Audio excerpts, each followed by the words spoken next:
Hello, welcome to Hendrix Dota. Glad to present today my position 2 tier list for patch 7.34D. Keep in mind this tier list is subjective. It's namely based on my observation of pro play that's going on in the international right now and conversations I've had with high MMR players about the meta. So let's begin with characters that I would place in the F tier, or characters who don't necessarily fit the position 2 meta at this point in time. The first one I would list as Venomancer here. Since the universal change in 7.33 a couple months ago, back when Venomancer was very OP, he's been nerfed a decent amount. In certain instances in the past, I think Venomancer was playable as a mid laner because his damage was quite obnoxious and difficult to deal with. Since that point in time, though, he's been nerfed in several areas, and I think he's a little bit better suited to the support role if you were going to play him. I don't think he's an amazing character at the moment. Certainly doable, I'd put him maybe as like a B tier, as a position 4 or 5, but not really strong enough to be considered for mid lane. I would say the same thing about Mirana. I know that Sumail had played the Mirana not too long ago, or at least a couple months ago, and some people had had success with it. In general, though, people are kind of struggling with Mirana at this point in time. You have a difficult to land stun. If you get behind, your damage is very low range, so it's kind of hard to come back. You always have the utility with the ultimate. So Mirana's fine as a position 4, but I don't think she's very good as a mid at this point in time. Next is Nature's Prophet. Nature's Prophet is a very strong position 4 at the moment. He's potentially one of the best in the game, with his ability to pressure the lane with Sprout and teleport around the map. But I think he's fairly low econ at this point in time. He's not really focusing as much on the treant build, where maybe you kind of go auras or you go kind of a right-click style. He's instead mainly just focusing on being very supportive, buying the Solar Crest, having a high impact. So he's not really very suited to the mid lane at this point in time. Next is kind of a controversial opinion I have, because I know a lot of people do play Keeper the Light mid, but based on what I've seen in professional play, I think this hero is very subpar in the mid lane role. Yes, he does shove waves quickly, which is great, but besides that, he doesn't really offer him. And he does stay high in econ, because he can obviously shove the wave, give himself mana, go clear jungle camps, so on the service level it does kind of make sense, but Keeper the Light just flat out doesn't really do that much. He does a little bit of damage, and he gives his allies mana and reduces cooldowns, and he, lowers enemy magic resistance. He has a decent-ish kit, but I think with things like Medusa not being in the meta now, I think his power is a lot less, and what I kind of see a lot of times is Keeper the Light, wins his lane phase, and he shows up and he just doesn't do too much. I mean, he does a little bit of damage, but his Q's also kind of easy to dodge, and once enemies get spell immunity or magic resistance, he just, in my estimation, kind of falls off. So I'm not a really big fan of this character at this point in time. I'll kind of, before I go on to the D tier, I'll kind of explain in general my philosophy with mid lane based on what I've observed and played at this point in time on this patch. I kind of categorize mid laners into, let's say, one of 3 categories, give or take. I think the first one is obviously a mid laner that roams around a lot and gets your team really rolling in the mid game. So characters with a lot of CC, characters with a lot of mobility and burst damage, things like Queen of Pain or Earth Spirit or Stern Spirit. That's kind of the first category. And I think for high level play, this is the best play style because, you have a lot of pressure on the map, you make a lot of room for your position 1, which I think is really the job of the mid laner. The second category would be something where you dominate the lane phase and you try to just kill your opponents, like an Omni Knight, Lina, Pugna, these type of characters, where Viper, even Outworld Destroyer, where your goal is just to sort of crush your opponent, so to speak, and then sort of go from there. And the third category is sort of a mid laner that's more focused on scaling and just doing damage, being like a secondary carry like a Zeus or a Templar Assassin. And the best of these characters obviously do all of these things, as we'll see. So, kind of speaking of that, that's why I have Alchemist fairly low. It's not really, in my opinion, a meta where the mid laner, at least in professional play, just power farms and then it doesn't really do anything and then comes online. Alchemist, yes, he can obviously farm very quickly, but his ability to, from the mid lane, actually run around and impact other lanes is not particularly high, since this character really needs a blink dagger before he does anything. And, you know, late game, he essentially just offers a single stun, so he just doesn't really do a lot at this point in time. I think he's an okay offlaner, but it's not really an alchemist meta. I think a lot of people would concur with me when I say that. Next I have Doom. I think Doom is an excellent character because I think his ultimate's really strong. But I think from the mid lane, I know players like Carl have, you know, played this and stuff. It's not really great in the mid lane at this point in time because you're not really able to farm the jungle monsters and push mid at the same time. That's why he's better in offlane, because you can eat a jungle creep, you know, you can eat like the satyr or something like that, and mana burn your enemies, or, you know, gain bonus gold per minute, or get the centaur stomp. You have a lot more versatility in the offlane. So this character, I think, is much better in that position. He also, because he has a low cooldown stun, he fares well with a support that can kind of capitalize off of that. So by himself in mid lane, he's not that strong. I think you can still play it if, you know, the game requires it, but he's certainly, I think, suboptimal in that position. Next we have his Dragon Knight. I think a lot of Dragon Knight enthusiasts would agree that this character is fairly weak at the moment. His playstyle is sort of in those three character types for mid lane that I referenced earlier. He's something closer to a 2 or a 3. He wants to win his lane phase with Breathe Fire and Dragon's Blood, and then take the turret with his ultimate. But if you gank the Dragon Knight and simply don't allow him to take the turret with his ultimate, then he's quite useless. The only thing he really offers is like a blink stun, and it's a single target blink stun that doesn't pierce debuff immunity and doesn't really do any damage. So yes, the character theoretically is like okay late game, but he's not even really as good as like Templar Assassin, honestly, in my opinion, or Zeus. So I think he's quite poor at the moment. If you're smurfing and you can have a very high tempo play style and take a lot of objectives and get a lot of gold, I think the character is certainly doable, but I think in professional play, this character is quite weak. You have Ogre Magi. I think some people have played Ogre Magi mid so far in the tournament. I believe I saw one game of it. Ogre did just get a couple of buffs to his E attack speed, I believe, and to his cast range on his Q and his Scepter, if I'm not mistaken. But Ogre's more of an awkward character. I think Ogre is potentially quite strong because you can obviously multicast things like the Midas, and you can get a really high multicast chance to where you're like every time quadruple casting on somebody, which when your Fire Blast is maxed out, that can be upwards of like 2,000 damage. So this character, I think, actually does have potential. I think he's probably better as an offlaner than a mid laner, because as a mid laner, his range is pretty low, even with the buff they just did to his Q. So like he has to have Blink Dagger or he has to have Stealth to actually make a play.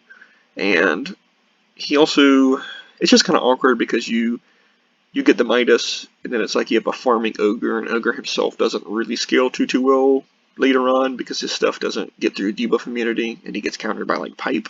So he's just kind of an awkward character that I think people haven't really figured out yet. I think he is potentially quite strong, though. It's just, I think, a matter of working out what position he's best in. Next, kind of a weird character, we have Slardar. I kind of think Slardar has potential in the mid lane, because I think this character just does bonkers damage at like every point in the game. Specifically, his ultimate reduces 10 to 20 armor, and while it is dispellable up until level 25, it just has a 5-second cooldown, so it's not really a big deal. And if you're producing 20 armor on a below armor strength hero like an Undying, that character is just going to melt instantly. So, you know, this guy's also very fast. He has a good shard because it increases the range on his W and applies the corrosive haste, which is incredible. You know, you can imagine reducing the whole enemy team's armor by like 20 in a team fight, potentially huge. But Storm promises some of the characters I've stated. He needs Blink Dagger to really actually be able to kill anyone, and he has some pretty bad matchups mid lane if he's into anything that's like ranged, like a Queen of Pain or Winter Wyvern or anything that can really just stay away from him. It's quite difficult. So he's, I think, very niche, but I do think he's potentially playable in the mid lane. Next we have Tusk. I've been very impressed with Tusk in this tournament. From the 4 position, I think he's proven himself to be quite strong. He used to be a mid laner back in, I want to say, think 3-2. He was popular as a mid. He's sort of fallen out of favor because they nerfed his ultimate crit damage, which I think was a factor in him not being as good in the mid lane role. I think you can still play this as a strong roaming mid laner, but his numbers are a little bit worse than they used to be, so that's why he's played a little bit more from the support position. Ember Spirit, this character's been gutted. I think he's been gutted enough times now to the point where he's not really playable. He's very squishy. You ult in and you root somebody and then it just seems like you die, or that you don't kill them. He can still be annoying in lane with his E, combined with, Slight and Orb of Corrosion, but I think this character is really difficult to utilize, and his utility, like basically the only utility you actually offer on this character when his numbers are bad is like a snare, compared to some of the other mid laners where they have, big stuns or BKB piercing abilities. Like, this character doesn't really actually offer a lot either. He doesn't really offer a lot unless his stats are quite high, and his stats are low at the moment, so he's not very good. Razor, I mentioned Razor in my Pause 1 videos, being a character you can pick. For the mid lane, it's kind of similar. You can pick Razor if they do pick something that's melee, something like a Kunko where you can kind of punish it, but Razor doesn't really conceptually fit too well into the mid lane because he's not really ganking. He doesn't really necessarily actually stomp people that hard. He doesn't take turrets very fast. He kind of just is like a scaling character, but not really. He's best in an off lane role where you can kind of like become really tanky and you can drain their position 1 and make them like useless in a team fight and then take up a lot of space. So mid lane he's not too good. Still playable if there's a favorable melee matchup, maybe like an Earthshaker, but he's not really best suited for this role, I think. Shadow Fiend, I did see a Shadow Fiend position 2 the other day in professional play. I think Shadow Fiend as a character is just not very good. He offers some early magic damage, and certainly if you're smurfing this character and you can hit every raise, then you can win the lane phase. But winning the lane phase in this character is kind of like a requirement. It's not optional really, and I just don't think he's very good. I think that if enemies are smart, they'll just interrupt your ultimate. There's lots of abilities that can do that even once you get BKB, and you just kind of jump on him and kill him. I don't think he's very good in general. I think maybe if they buffed his raise a little bit to give him even more kill pressure in lane, that would probably be a solution, but I think at the moment he's just kind of awkward. He's more just kind of like a smurf character. You can stomp people who don't know what they're doing, but I think if your opponent knows what they're doing and buys something like, infused teardrops or whatever, something that gives them a little bit of magic resistance early, then you're not going to kill them, and then you're going to not do too much. So, not really a big fan of this character at the moment.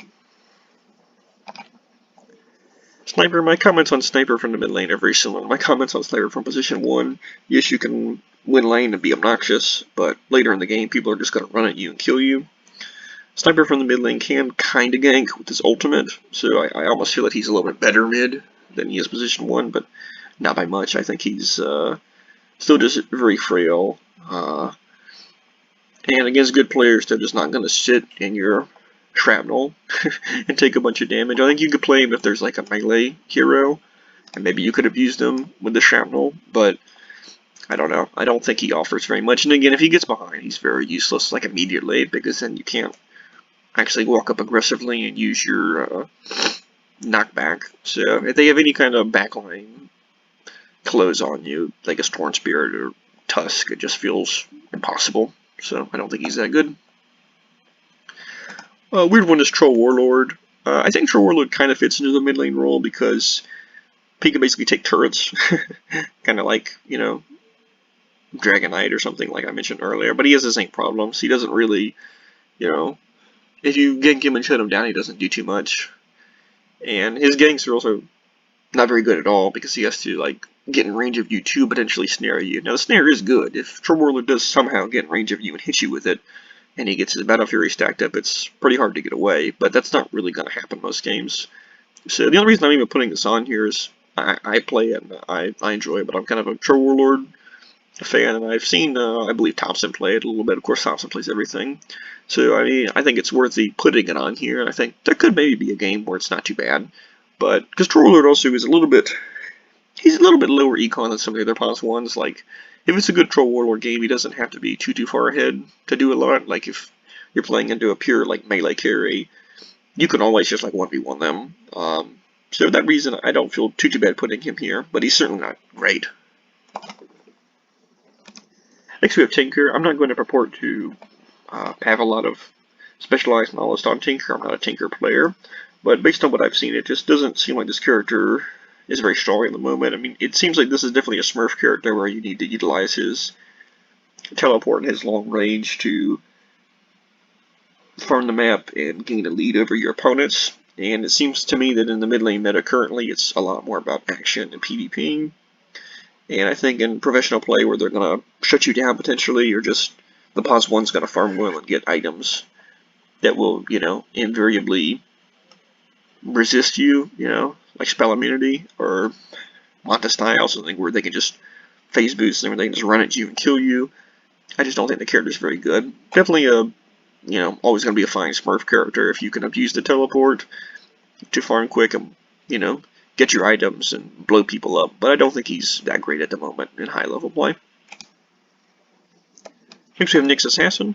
Nyx Assassin is fantastic at roaming. He's very terrifying, at level 6, and they just buffed,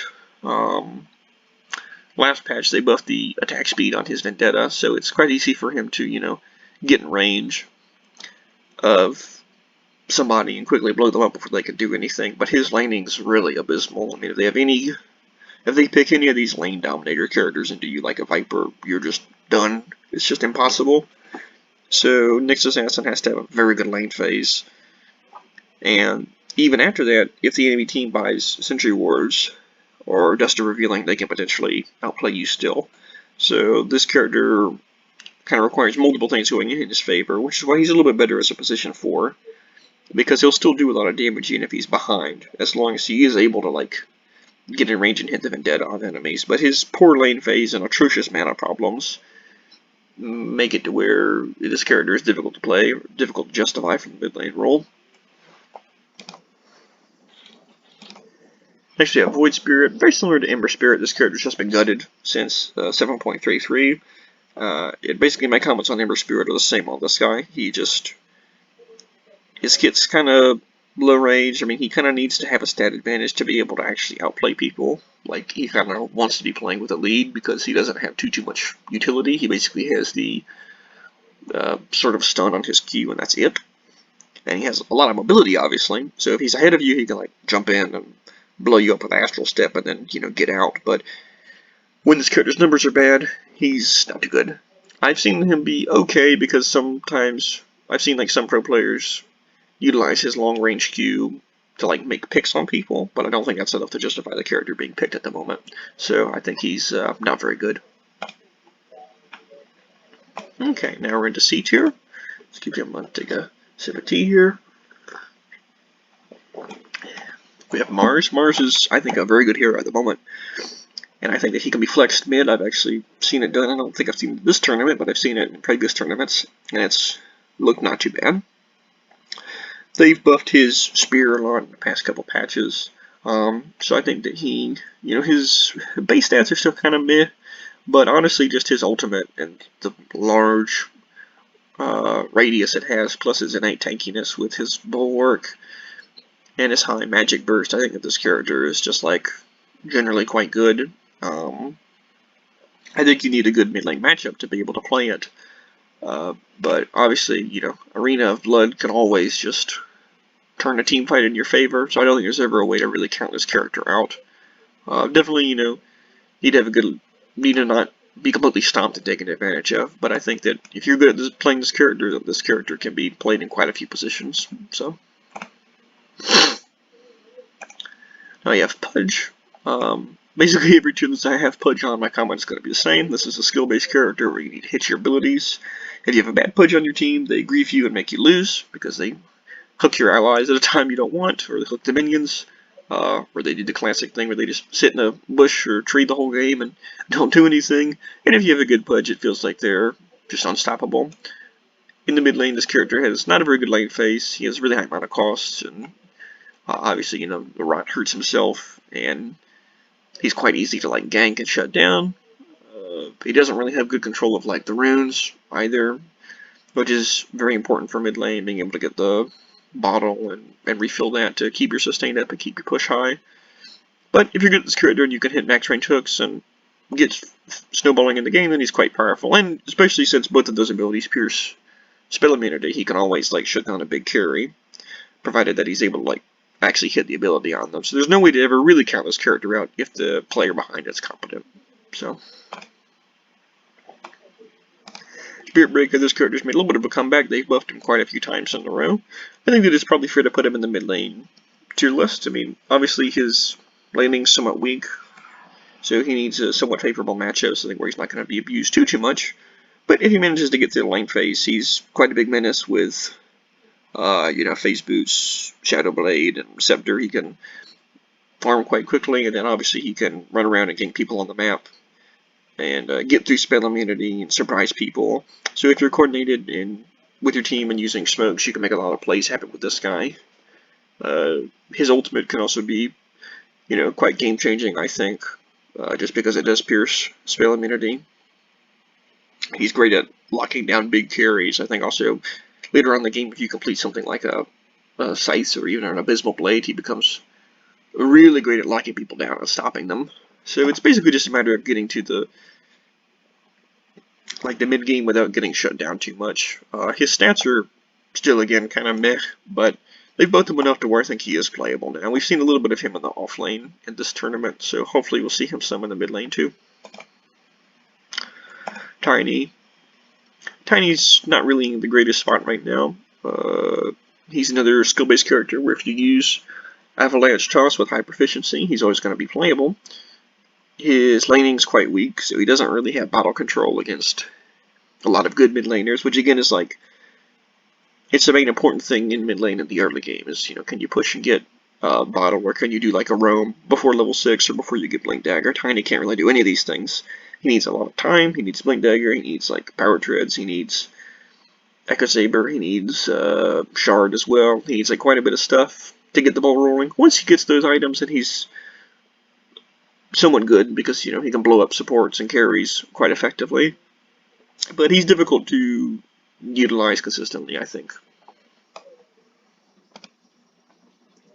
So we have Clinks. We've seen a little bit of Clinks, and I've been impressed with it when I've seen it. It seems that he's able to get through the lane phase using his Death Pact. And then he can make roams. He's a very good user of the Solar Crest item, which I think I'll probably talk about it more when and if I make a position 4 or 5 tier list, because I think Solar Crest is like a very game-defining item at this point in time. It's why Tusk support, I think, is good, or a big reason, because it can just blow you up with his ultimate with Solar Crest. Same thing with Bounty Hunter, and Clinks is also in the same category, where he can roam on you and just annihilate you with that item. He doesn't have any hard CC, which is what inhibits him from being, I think, B or A tier. But if you have some way to make up for his lack of CC, or if you're fed, he can absolutely just control the game, especially with his movement speed around the map with his ultimate. It feels like he can cover this large map, find somebody, ping his teammates, your teammates show up, you blow somebody up, and he skills fairly well in the late game too, because he is, you know, a right clicker, and he has Burning Barrage, and he has Burning Army, so he actually does a pretty good amount of damage if the game goes late as well. So it's basically just a matter of, can you actually find the picks, because the enemy team anticipates that you're going to do this and put down, you know, sentry wards or bait you into it, and you get behind, you're pretty useless. So Monkey King, similar comments I have from position 1. You know, he wants a melee matchup the way he can abuse Jenga Mastery. You can, I think he's a little bit better for the mid lane, because you can obviously, like, if you do have a melee matchup, then you can lifesteal off of them, and you can push, and you can roam by jumping on the trees and then ganking a lane. And his ultimate's pretty good. But Monkey King is not too good if he's behind, because he needs like big attack damage items. So it's kind of a bit of a gamble. Like, you can definitely get behind on this character and be useless. So it's a essentially a skill-based thing in my opinion. But if you're a good Monkey King player, it's not a bad time to play him mid. So yeah, Weaver. Weaver's base damage has been buffed a little bit in the past 2 patches. I think that they buffed this, I think, in 7.34C, and they just buffed these 2 abilities. So we've seen a little bit of Weaver in the 4th position. Weaver, very similar to Clinks actually. He doesn't really have that much hard CC, so you don't really want to get behind on this character if you're playing in mid lane, because then you'll just not be able to actually kill anybody. He's a little bit more forgiving than Clinks is because of his ultimate, but he also has a little bit less damage. So very similar to Clinks, you need to take advantage of your Shikushi and make roams happen, but also the duration on it isn't very long, so that's why I put him underneath Clinks. I don't think he's quite as good. I debated maybe putting him in the D tier because I think he would be very, very niche if he was to be played. So, Leshrac, while I do enjoy playing this character, I don't think he's great right now. You need to have a good lane phase. You need to control the bottles. You don't want to get stomped. You want to be using your Diabolic Edict to push the towers, and it's not as consistent of a tower pushing ability as like Pugna's Q. And you need to somehow get to Bloodstone on this character to actually be able to like use your ultimate, which is kind of a difficult prospect. It's also really hard to hit your stun without like Yules or something. So he needs like a lot of things to go right. If it does get to like, if he's given a little bit of room to be able to like farm a little bit and get to the late game, like if he's given a break early, or if he's able to find some picks happen, then I think this is like one of the best late game scaling mids. It might be like the best late game scaling mid that's not like an auto attacker, because with his, if you layer your shard and things like, you know, blade mail, you can get quite a large duration of like invincibility essentially, and you can run the team fights and cause a lot of havoc and do a lot of damage. So, you know, I wouldn't be surprised if somebody was able to play this character and make it work, but your lack of ganking ability is kind of like unfortunate. You need your side laners to have some kind of setup for you to actually hit your Q, or again, you need to go something like a, you know, Wind Waker if you actually want to make something happen. So very, very skill dependent, very fragile, because if you get behind this character and your Bloodstone gets delayed, then it feels very difficult to actually make anything happen. So I'm going to put him in C tier. Sand King, another one that's kind of surprising, but I think he's worth a mention. Sand King right now, with your E, I think that you have pretty good bottle control, because you can push pretty quickly mid, and then grab the water runes to heal up. And then I think you kind of do something unorthodox in this character where you just straight up rush Blink Dagger after that, and then you just sort of roam and make plays. The problem is that if you get behind and you get killed before you get the Blink Dagger, say you're at 2,000 gold and you get killed and you lose, you know, a couple hundred gold before you're able to buy it, then it feels really bad because this character is absolutely dependent on it. He like can't play the game without it essentially. But if you're able to get to your Blink Dagger smoothly and then make plays, I think this character is quite good. I think especially with his Scepter where he's able to hit the Burrow Strike onto enemies in the Sandstorm. He has a lot of teamfight usefulness, and he's not even really countered that hard by BKB or Pipe Actives because of the duration of his W. He can like actually just kind of take a longer team fight. But if you get behind, it's not too good because you kind of only offer damage. And you know, I'll take that back. He does get countered by those actives because he is like a burst character. Like he needs to kill you with his ultimate and with his like initial Caustic Finale and Burrow Strike. So he does get countered by magic resistance quite a bit. But I certainly think this character is worth a mention. I think you could definitely see something happening where you could snowball and then just kind of take the game over with this guy, which is what I see happen a lot. So I think he could be played. Next up, Necrophos. Necrophos has seen a little bit of action in this tournament. He's purely a lane dominator who he needs to win early and get kills with Reaper Sight to do much. He's not too happy to play into ranged opponents because then he's not really able to get his Death Pulse onto them. which kind of sucks. He also wants to kind of play into tankier enemies. That way his Heartstopper aura can actually have an impact in the fights. So this character is basically purely dependent on your lane phase. If you win the lane phase and you get kills with your ultimate, he's quite good. If you don't win the lane phase, you get shut down, he's quite bad. So it's kind of hard to average him. I think against competent players, he's not that great because they're not going to open themselves up to you to get killed as often. So, Wind Ranger, they recently buffed her power shot a little bit. They knocked back the damage reduction on it per unit by 5%. So, Wind Ranger has a little bit more poke in the lane phase, basically. This is a character that's also dependent on having a decent lane phase and kind of opening up the map. She scales a little bit better than Necrophos does in kind of this specific example. And she can take turrets too, which is a nice thing. But what I kind of find with her is you don't even really want to use the ultimate on towers. You want to, like, just exclusively use the ultimate on people. She feels very frail in a sense that you need to hit certain items to actually have usefulness. Like, you need to get to Maelstrom. You need to get to, like,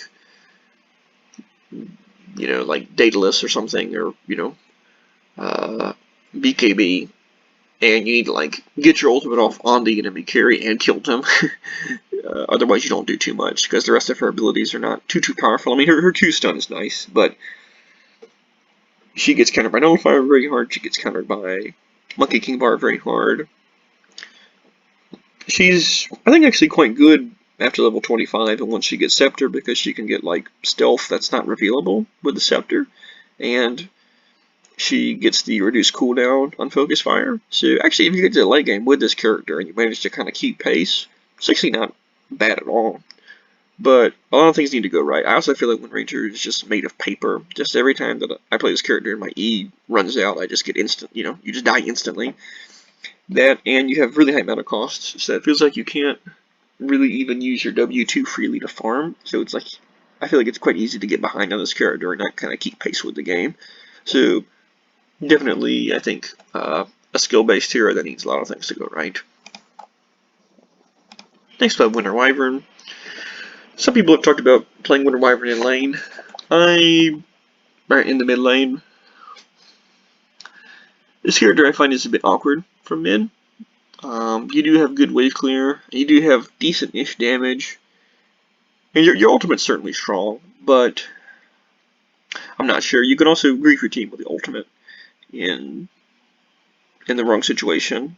So I'm not too sold on this character as a mid laner. I mean, you don't really want to use your Q to necessarily rotate to a lane, like using the terrain flying. You want to use it once you're in the lane to actually do damage. So it doesn't feel like your roaming is very powerful either. You can obviously save people with your E, which is nice, but that's why I think she's a little bit better suited to the support role, if I'm being frank.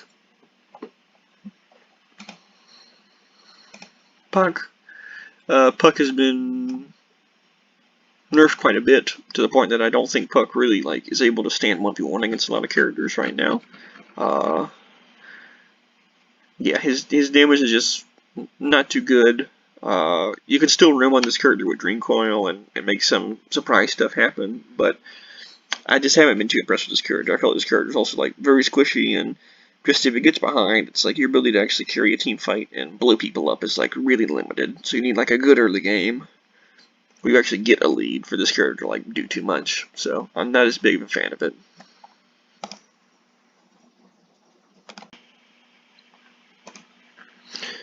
Okay, Batrider. Batrider, like a lot of the other characters I mentioned, his numbers have been nerfed since the Universal update, so he's not as great as a core anymore when he is played as a support. I think you can still somewhat justify him as a main lane pick just because his ganking ability is so strong, but I don't think the character's numbers are as good as they used to be, so I'm not going to spend too much more time on it. Arc Warden. Similar to when I placed him in position 1, I think Arc Warden is kind of difficult to evaluate because he's a very skill-based character. You have to abuse the combination of Midas, Mana Style, and Teleport Boots combined with your ultimate to get a very big lead and push multiple waves. It's very much, I kind of feel sort of like a Smurf character. You know, you can generate quite a big lead and you can be very difficult to deal with because you're able to push multiple lanes out. And you're one of the better tower takers in the game with your W when you cast both the main Arc Wardens and the Tempest doubles. You get the evasion and the attack speed and attack range. So this character, he's a pretty good like pushing hero. He kind of wants the game to be paced a little bit slower because he wants to place the Spark Race where he anticipates the enemy is going to be like defending a siege from, to kind of throw them off. He doesn't really want to get opened on, like he doesn't want to be the one initiated on. He doesn't want to get caught without his illusions up. And you don't really want to get behind because your Q is kind of a limited ability. You're basically not really, I'm not going to say playing without an ability, but it's not like the greatest ability in team fights. And neither is your Spark Wraith. So this is a character that you need to like maintain the gold lead and buy like big items where the actives are ones that you can like feel very good about using, not just like Month Style and Midas, but I would say things like, you know, Satanic and Milner, these items which you like have the Tempest double use to get like really strong value out of it in the fight. So he's kind of difficult to evaluate. I don't think he'll show up too much, if at all, at TI and in Pro Play, but you know, we'll see. I definitely could see somebody who's really confident utilizing it. Next up, B tier. I originally had Templar Assassin in A tier, but I'm not so sure. Templar Assassin, very similar to the comments I made for it being a position 1. It wins the lane phase, you farm, and then you sort of turn into like a very strong carry in the mid game. But compared to other pos ones, you're not as good later. For the mid lane, it's a little bit more excusable because you don't necessarily need the mid laner to scale as well as the position 1. But you know, Templar Assassin, when it's played in the mid lane, it also has a hard time coming back because if you're somehow behind, like you got ganked or something, and your team's like not doing well, you don't really have a playmaking tool to come back into the game. I mean, you have vision with your wards, but you don't have any big CC abilities. So this character from the mid lane is sort of, I kind of view it as like a win more character. If you're more competent than the enemies, I think teams can utilize it, but it's not really going to give you a chance to come back necessarily. So it's a bit of a gamble, I would say. Zeus. Zeus is another one of the better scaling mids. He has, he's just like, generally overall, I think a very solid character. You have, you know, a lot of control over the bottle because you can push very quickly, and once you get your shard, you farm very fast. And then Zeus is interesting because, you know, he can gank basically just with the ultimate. So he can, once he gets his shards, he can be farming, he can be pushing, and then you can sort of quote gank people with this powerful ultimate. And you can kind of develop a very strong tempo advantage over the course of the game.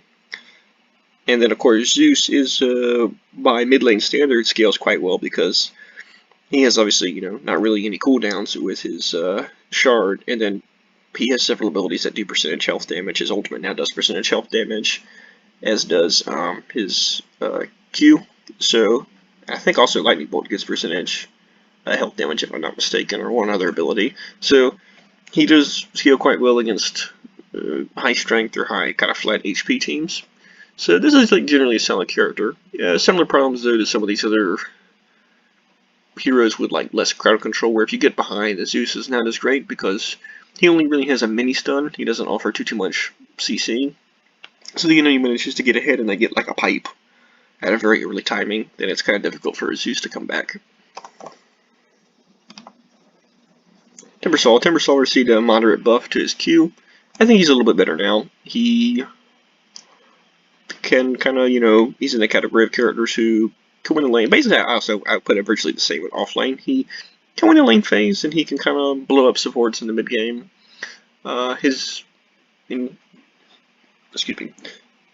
He gets countered, of course, by well, I'm not going to say necessarily debuff immunity, but, well, no, yeah, he is countered by debuff immunity and high sustain or high health enemies that can, like, resist his burst damage. And very similar, you know, he doesn't have a lot of tools to get back into the game if he does get behind, so if you, like, put him in the dirt early, it's really difficult. But if you do get ahead, you transition into from being like just like pure burst to then you kind of become sort of a tanky character in the mid game with your scepter. So I think he's a character that teams can pick if they're confident in their laner's ability to like stomp the lane and win. So you have Omni Knight. I'm a big fan of Omni Knight personally. I think this character has very good lane phase. He by doing the he can either max E or he can max Q, depending on if he's in melee range. He builds a soul ring, so he has unlimited sustain. He has not too bad bottle control, especially if he maxes Q. And he has ludicrous damage, basically at every point in the game. His damage doesn't ever really fall off, because his E scales with strength, so his E can get up to like 900 pure damage, depending on the strength items you have. And his Q does like, I think, it gets up to like 400 damage, and then with like Kaisan you get like 500. So this character is like a big pure damage nuker, who's I think very difficult to contend with.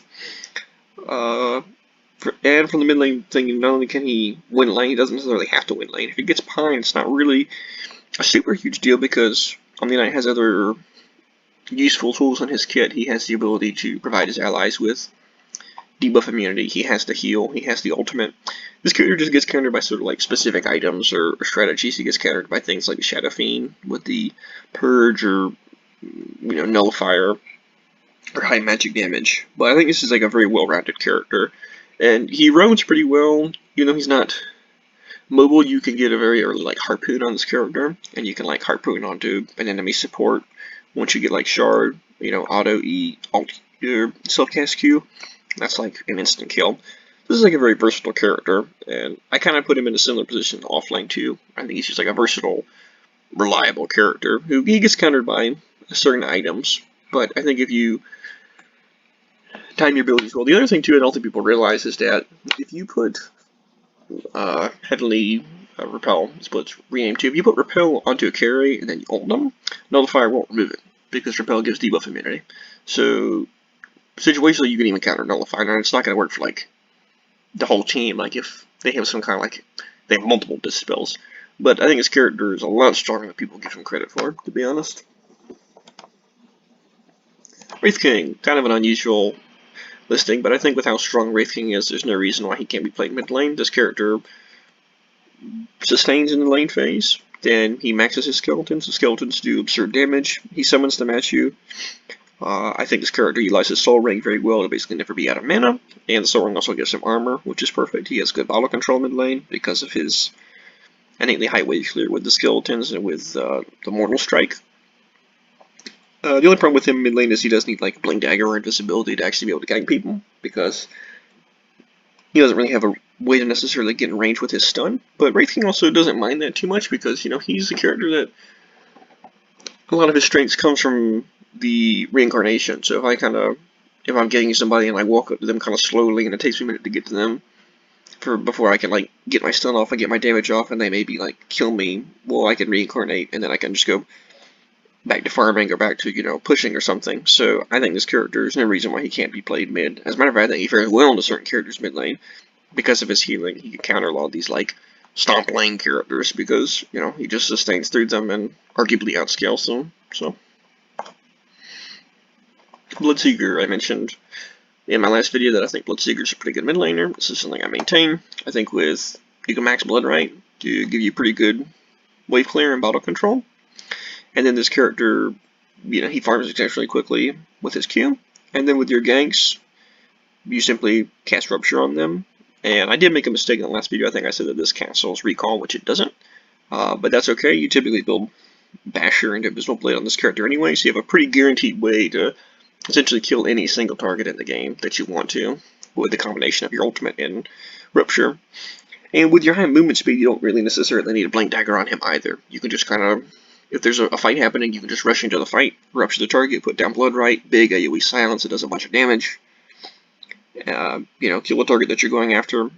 He scales well into the late game. I think he's in position 1. So, the only kind of downside is the character's not super powerful if he's behind, because he kind of is built around the fact that he wants you to like run away from him. So if you just say, well, I'm just going to stand still and hit you because I'm stronger. It's not the best. But I think that, in general, you know, this character's quite good. Okay, Bounty Hunter. This is a thing people have talked about for a while, and I think Bounty Hunter's an excellent mid laner also. I mentioned earlier about the Solar Crest, and I think that for Bounty Hunter mid, he utilizes Solar Crest very well to just absolutely gut people when he ganks them. His Q has been buffed numerous times, so he's now able to, depending on if he's in melee or range, he can max out a Q or W to have incredible damage in the lane phase. Now, it's not, you know, something like a Viper or Lina, I'm not saying that, but he can hold his own in the lane phase in basically any matchup because of that. And then, of course, he roams excellently with Shadow Walk and Track. The only reason you won't really play him mid lane is because he doesn't farm particularly fast. So there's a genuine argument there, but I think he benefits in the mid lane from getting a little bit of farm and basically getting certain items ahead of the enemy, almost kind of like an alchemist, but I think a little bit better. And you can do a build on this character like, you know, Solar Crest into Scepter, and then into like something like Boots of Bearing, Butterfly, to kind of give you a mixture of like PvPing and pushing power. And this character can even hold his own against position 1s in the late game, just with his powerful track damage, or critical strike damage on this, and his ability, the fact that this isn't dispellable, and it gives damage reduction, just a whopping 30% damage reduction at that. This character has a lot of dueling power. And he also has pretty good teamfight power too, because you can track multiple opponents, put their critical strike on them, and then you can throw your shuriken, which will then bounce between the targets. Now with your Jinata, this character is just very strong. And even if he gets behind, because he is designed to be played as a support, he's not even that bad. He still does similar things from behind. He just isn't going to have as much solo kill pressure. So I think this character is quite good. The only thing that kind of counters him is, you know, wards, and again, the fact that he doesn't farm super fast. So I can see a scenario in which you kind of get out-farmed and out-leveled by the enemy mid, but I think his other strengths certainly make up for it. Okay, Viper.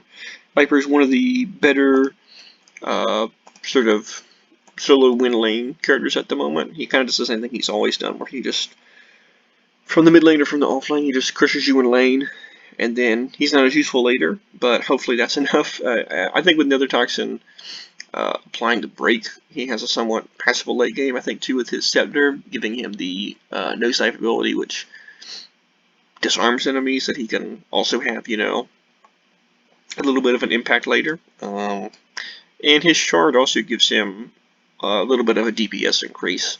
So this character is purely, I think, situational. It basically depends on if they have a laner that you want to stomp and kind of smash into the dirt early. This character is quite good. If they have something that's resilient to it, then it's not a good pick. So this is kind of purely a draft thing, but I definitely think that if teams draft this character properly, that he does have a lot of strength inside the meta. I think also his level 25 universal talent gives him an exceptional amount of attack damage with the way that he builds. You know, he does tend to build some kind of spell type items, so he can also just become a not like a pos 1 in terms of his damage, but he can become a decent right clicker late game as well.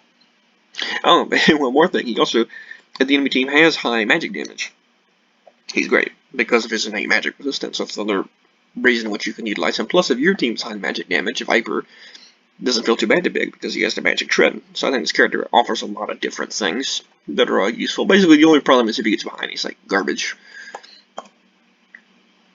Death Prophet. This is like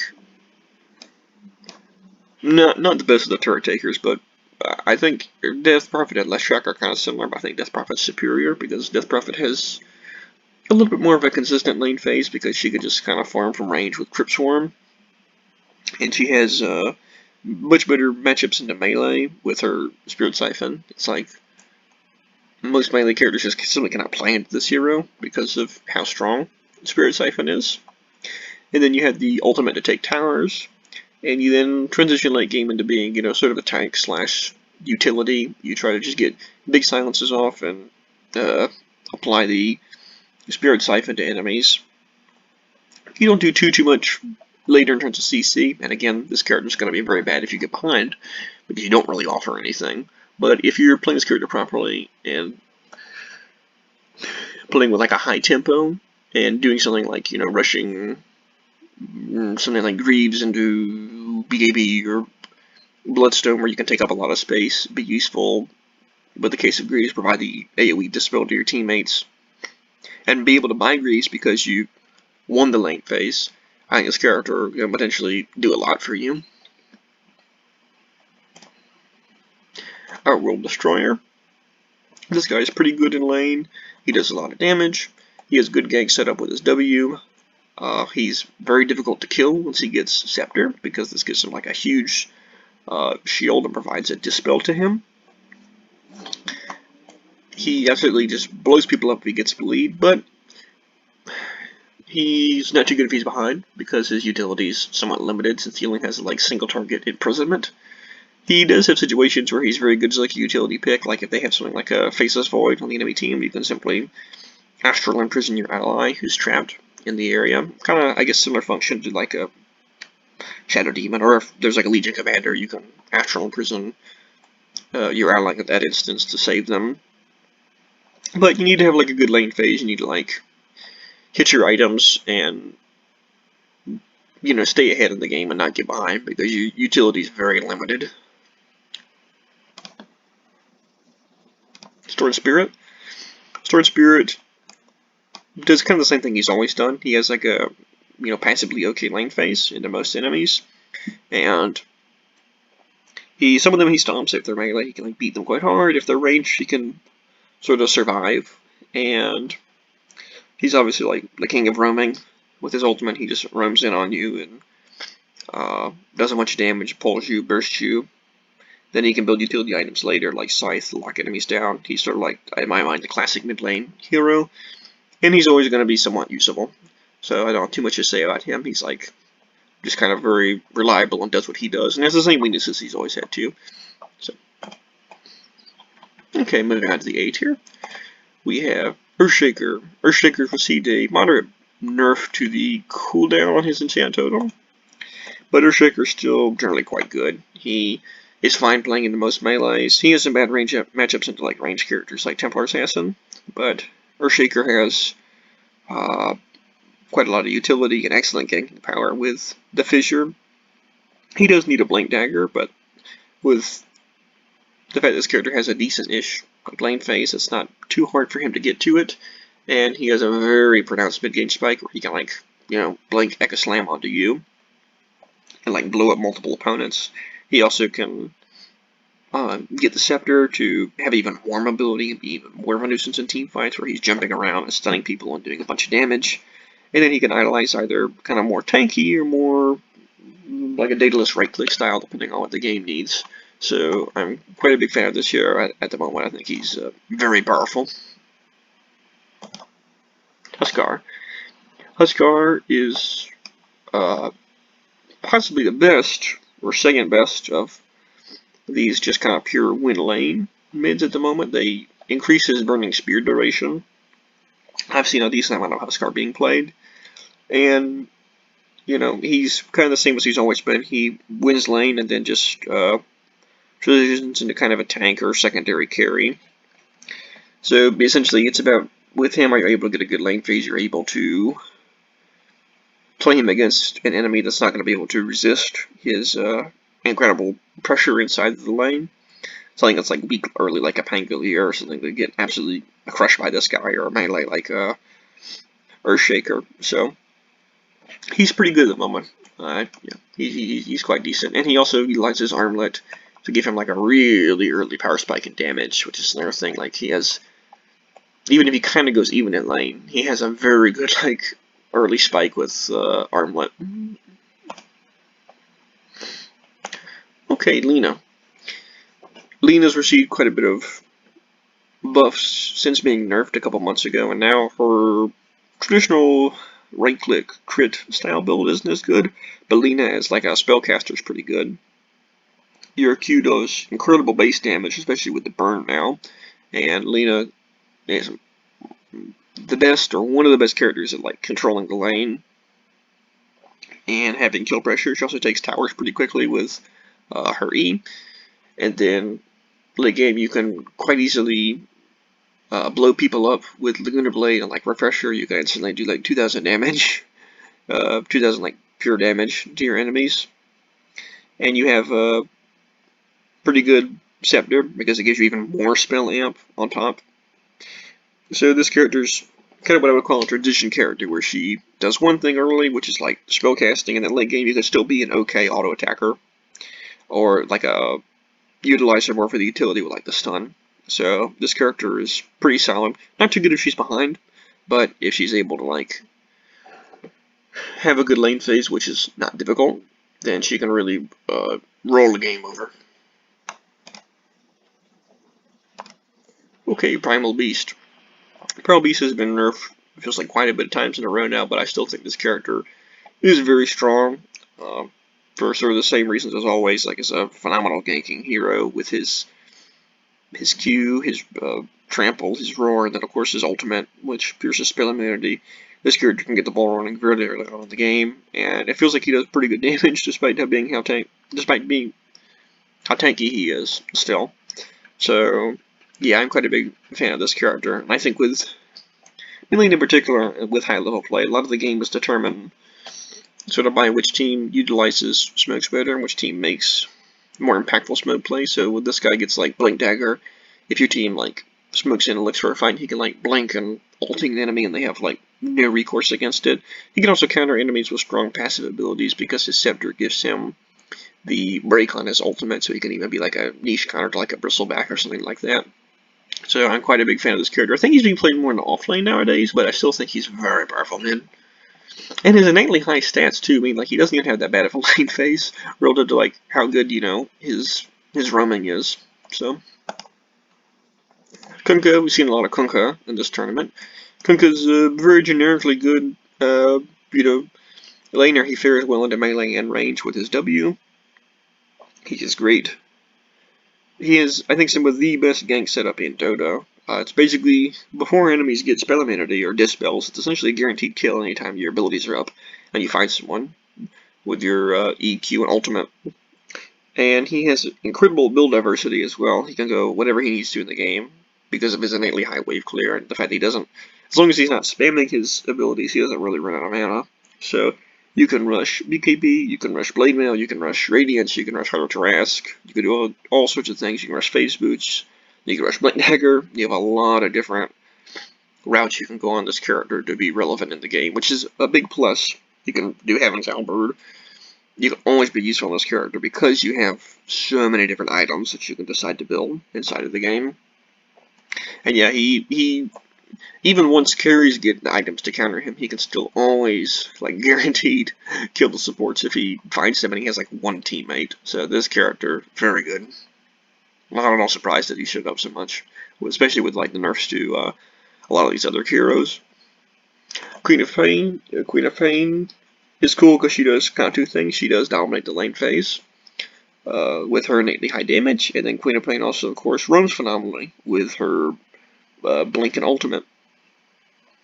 She doesn't really do the most damage late game. It's not really necessary because she has so much CC, and I've heard kind of other people make the claim that since her ultimate does like a damage every time now, it kind of, as opposed to doing it instantly, it kind of actually like makes it easier to hit because the enemies can't just like go untargetable during it or something or outplay it. Like the damage is gonna go for kind of a longer duration. You're gonna guaranteed get the stun onto them. So yeah, this character's quite good. And even though you're not too good later, you can still come back into the game and make plays because you have the CC and because you have the built-in mobility. Dazzle, this is another character we've seen a lot of.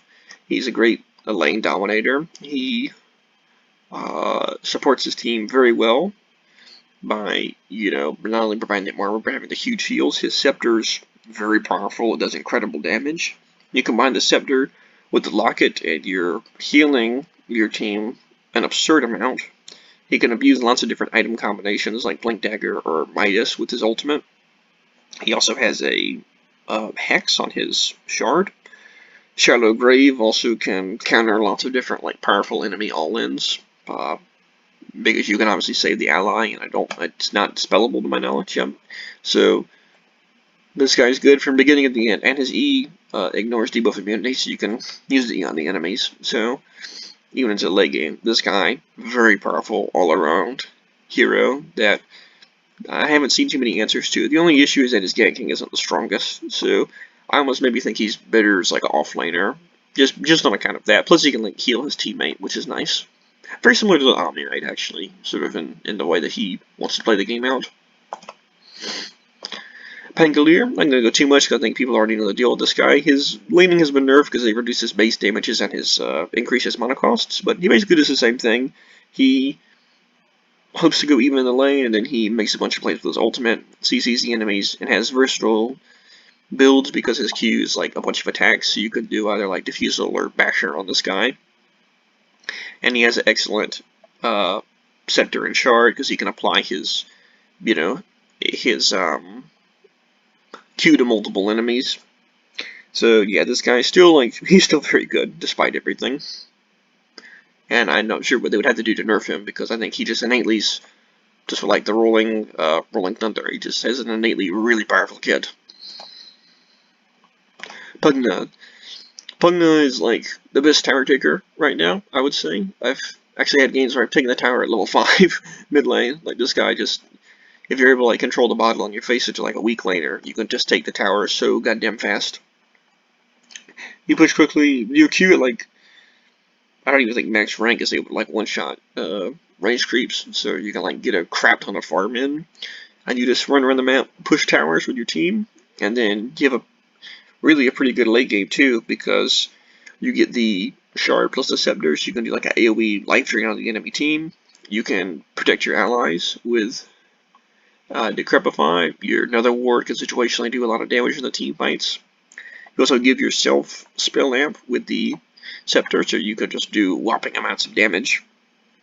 The only thing is, this guy is kind of squishy if he gets caught out, like without his teammates or without Decrepify, and he doesn't really have necessarily any mobility or any like big CC that's going to help him with a gank. And you could certainly hurt your teammates if you Decrepify the enemy at the wrong time, but that all is really kind of like of minimal importance when you think about just all the other benefits this character offers. So this guy, insane right now. Also very good from the support position. Finally, to the characters I consider to be the best, I have Earth Spirit. Earth Spirit's still getting like banned every game. The nerf they did to him just nerfed, I think, Boulder Smash damage talent, which is like insignificant. Earth Spirit ganks really well and builds like a variety of like defensive like tank items to be useful in the game. He does incredible damage in the team fights with Magnetize. You have a lot of room with your W. Like the enemies can be quite far away, and you can very much like Storm Spirit. You can get close onto them and kill them, except it costs way less mana than Storm Spirits does, and it stuns them. So he's very strong. He operates like a Magnus too, in that he can sort of knock enemies back into your team by doing the Rolling Thunder and then doing the Boulder Smash plus the Silence. You can really reposition enemies excellently. I've seen this character take over many a game at the moment, and he's still insanely strong. Needs to be, I think, picked to banned every game. Lastly, we have Invoker. Invoker is quite good both as a mid laner and as a support. I think probably a little bit better as a mid laner because kind of classically, as Invoker does, he's able to get through basically all the matchups that he needs to with his healing on Ghostwalk and his healing on the Q as well. And he can obviously vary the elements based on what's required in the lane phase. And then this guy roams. He pushes very well with Chaos Meteor. And then he can also dominate the lane with EMP to like give himself mana. And then he can roam with Ghost Walk plus Cold Snap and Tornado. He can defend his teammates with the Ice Wall and Deafening Blast.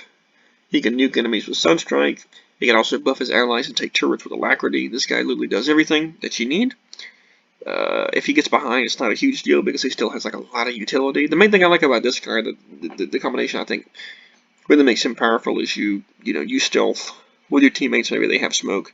You find a single enemy, you tornado them, then your teammates can like set up like, not that you would play him with a Leshrac, but in a Leshrac example, like Leshrac could hit a Q, or if your teammate has some kind of skill shot or delayed ability, you can then like hit him with that and get like a guaranteed kill. So, the only downside to this guy is if there's enemies with spell immunity that are running at you at 100 miles an hour, and they have like Dust Revealing, they can kill you. So you need to be like positioned with your team. You can't like be by yourself. And you know, even if you get like quite fed, your damage isn't like insane on the multiple enemies. You know, you're not like Pugknot or anything. But as a versatile character that does everything that you really need in a hero, from kind of a supportive CC position, this guy's great. So that's my tier list for 7.3234D from the mid lane position. Feel free to comment and share your suggestions with me down below. Thank you.